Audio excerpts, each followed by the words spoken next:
Hello, I'm Dr. Terry Orzi, American terrorism subject matter expert, and today I'm going to talk to you about another terrorist, Derrick Shareef, also known as Talib Abu Salam ibn Shareef. He was charged with acts related to terrorism on January 4th, 2007. So here's what transpired.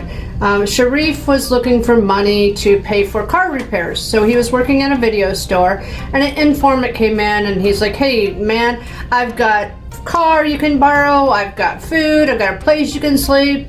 And so Shareef, thinking, by the way, it was close to Ramadan, he's like, oh, this is a gift from God. So he takes this guy up on this offer and then ends up plotting with him to do some activities. And one of them was placing grenades in the CherryVale Mall. Now, he also wanted to blow up some government facilities, so it wasn't just about the mall. Now, he's short on cash. He didn't even have the money to fix his car. So what does he do? It must be a Rockford, Illinois way. He exchanges stereo speakers for grenades and a handgun. Sounds like a really good deal, right? 4 grenades and a handgun.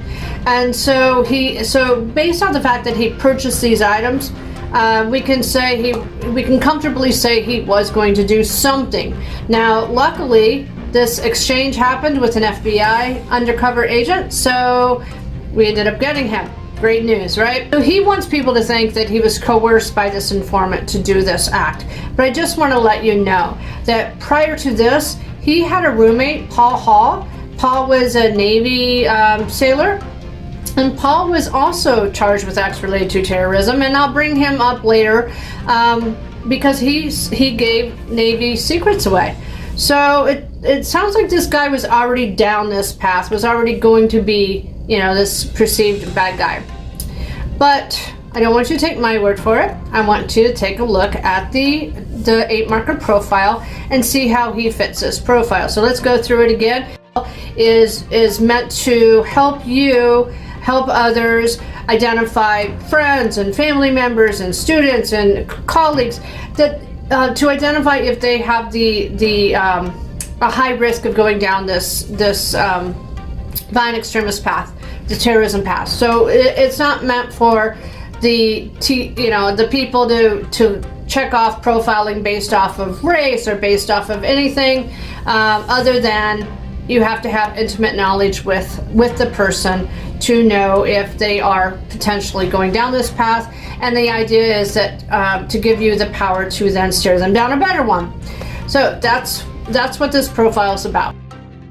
So how does Derrick Shareef fit the 8-marker terrorism profile? Keep in mind, this terrorism profile is just to be able to identify friends and colleagues and grandchildren, children, to see if they have the potential to become radicalized, to give you the power then to steer them down a better path. And so this is not meant for TSA at an airport to be check marking you. This is simply meant to give power back to the community, back to their loved ones, to help them identify when someone could be potentially down this path. So let's get started. Derrick Shareef, what do we know? He's male. 93% of the American terrorists are male.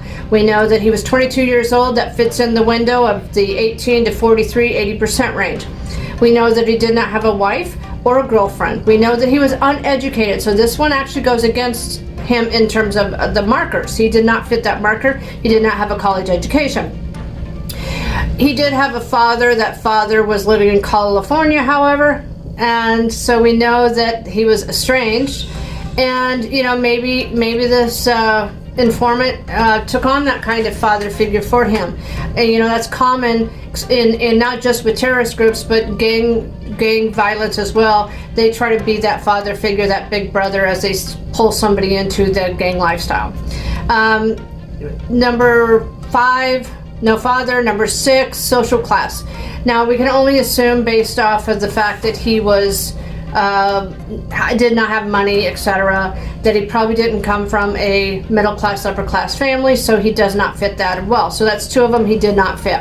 Displaced, that's number 7. Yes, he was displaced. He actually grew up in Georgia, and his mother moved him to Illinois with the rest of his family, his siblings. And then the last one, was he angry? Did he feel victimized? Did he feel isolated? My guess is his parents kicked him out when he converted to Islam at the age of 15. He definitely felt angry, victimized, and was isolated, which also then probably helped him latch on to people that were maybe not the best of people. So that's it. That's Derrick Shareef. I hope you've learned something about him, and please subscribe to learn more about the 600 terrorists that I plan on talking about throughout the rest of the year. This year is the 20th anniversary of 9/11, and so I'm doing this video project to honor the ones that sacrificed their lives, as well as the ones that helped others. So thank you for listening, and that's it.